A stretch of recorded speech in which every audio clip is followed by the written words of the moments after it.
Hello everyone. आज हम बात करने वाले हैं एक बहुत ही पावरफुल और टाइमलेस बुक के बारे में, nervousness cause and cure by Paramahansa Yogananda. क्या आप कभी बिना वजह एंजाइटी फील करते हैं? हर वक्त कुछ बुरा होने का डर रहता है, ओवर थिंकिंग इतनी है कि दिमाग कभी स्विच ऑफ ही नहीं होता।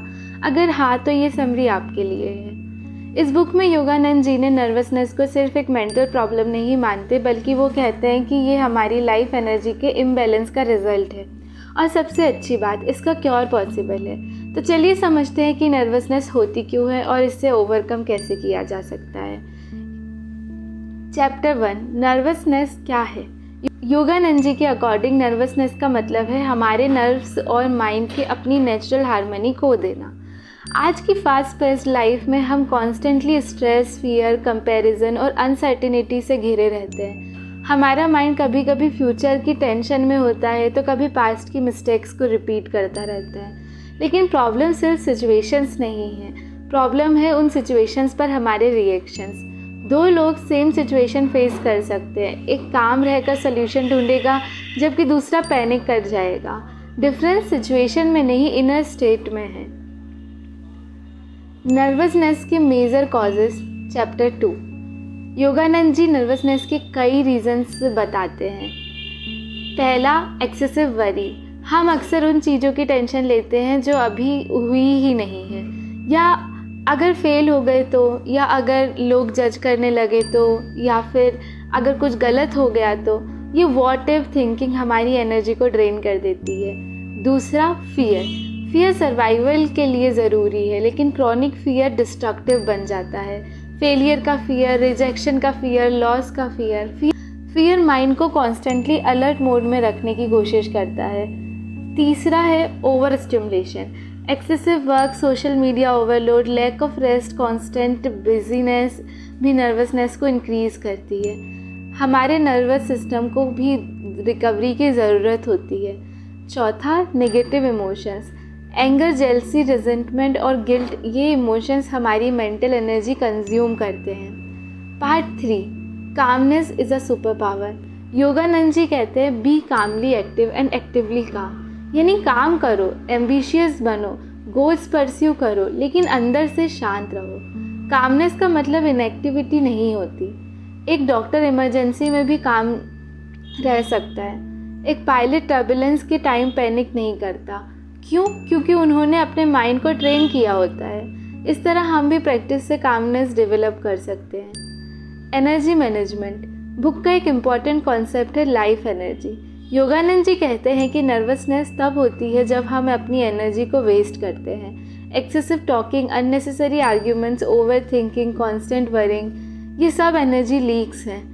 अगर आप नोटिस करें, जब हम इमोशनली एग्जॉस्टेड होते हैं तब फिजिकल फटीग भी फील होता है। इसलिए एनर्जी को प्रिजर्व करना बहुत ज़रूरी है। खुद से पूछिए, क्या ये थॉट मेरी एनर्जी डिजर्व करता है? पार्ट 4 है the power of meditation. Yogananda ji meditation को नर्वसनेस का स्ट्रॉन्गेस्ट एंटीडोट मानते हैं। मेडिटेशन से माइंड प्रेजेंट मोमेंट में आता है। आपको आवर्स मेडिटेट करने की ज़रूरत नहीं, सिर्फ 10 से 15 डेली साइलेंस में बैठने भी बेनिफिशियल हो सकता है। अपनी ब्रीदिंग ऑब्जर्व कीजिए, डीप इनहेल और स्लो एक्सहेल कीजिए। जब थॉट्स आए उनसे फाइट मत कीजिए, बस जेंटली अटेंशन वापस ब्रीथ पर ले आइए। ग्रेजुअली माइंड काम होना शुरू हो जाएगा। पार्ट 6, बॉडी और माइंड का कनेक्शन। हम अक्सर मेंटल हेल्थ को बॉडी से अलग समझते हैं, लेकिन योगानंद जी कहते हैं कि हेल्दी बॉडी नर्वस सिस्टम को सपोर्ट करती है।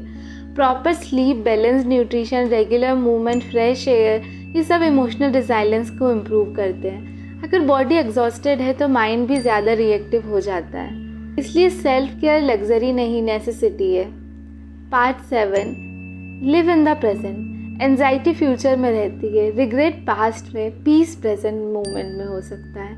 हम अपनी लाइफ का बहुत बड़ा हिस्सा या तो पास्ट को रिप्ले करने में निकाल देते हैं या फिर फ्यूचर को प्रिडिक्ट करने में। लेकिन रियलिटी ये है कि हम सिर्फ इसी मोमेंट में एक्शन ले सकते हैं। आज का एक स्मॉल स्टेप कल की बड़ी प्रॉब्लम को सॉल्व कर सकता है। इसलिए अपने आप से पूछिए, अभी इस मोमेंट में मैं क्या कर सकता हूँ? बस उसी पर फोकस कीजिए। Part 8, stop seeking approval. बहुत सी नर्वसनेस का रूट होता है लोग क्या कहेंगे। हम परफेक्ट दिखना चाहते हैं, गलतियों से डरते हैं, क्रिटिसिज्म से बचना चाहते हैं, लेकिन सच ये है कि आप चाहे जो भी करें, हर कोई आपसे अग्री नहीं करेगा और ये कम्प्लीटली नॉर्मल है।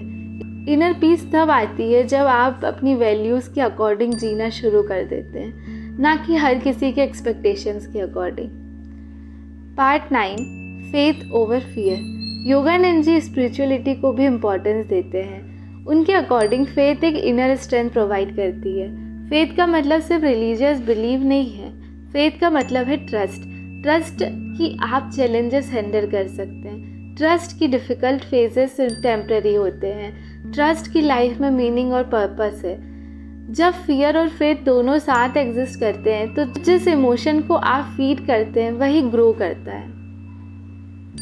Part 10, practical daily habits. आइए कुछ सिंपल प्रैक्टिसेस देखते हैं जो नर्वसनेस को रिड्यूस कर सकती है। सुबह उठते ही फ़ोन चेक ना करें। रोज़ 10 मिनट साइलेंस या मेडिटेशन प्रैक्टिस करें। डीप ब्रीदिंग एक्सरसाइजेस करें। सफिशिएंट स्लीप प्रायोरिटाइज करें। नेगेटिव न्यूज़ और अननेसेसरी ड्रामा को लिमिट करें। ग्रेटिट्यूड जर्नल मेंटेन करें। नेचर के साथ थोड़ा वक्त स्पेंड करें। अपने थॉट्स को ऑब्जर्व करना सीखें। कंसिस्टेंसी इंटेंसिटी से ज़्यादा इम्पॉर्टेंट है। Final lesson from the book. अगर इस पूरी बुक को कुछ पॉइंट्स में समराइज़ किया जाए तो वो ये होंगे: नर्वसनेस परमानेंट नहीं है, आपके थॉट्स आपकी रियलिटी को इन्फ्लुएंस करते हैं, कामनेस प्रैक्टिस से डेवलप होती है, मेडिटेशन और बैलेंस लिविंग नर्वस सिस्टम को स्ट्रेंथन करते हैं। तो दोस्तों, ये थी परमहंस योगानंद की book nervousness cause and cure की समरी। अगर आपको ये समरी हेल्पफुल लगी तो वीडियो को लाइक ज़रूर करें, चैनल को सब्सक्राइब करें और कमेंट में बताएं कि आप कौन सी बुक नेक्स्ट समरी सुनना चाहते हैं। याद रखिए, शांति बाहर नहीं मिलती, वो अंदर कल्टीवेट की जाती है। मिलते हैं अगले वीडियो में। धन्यवाद।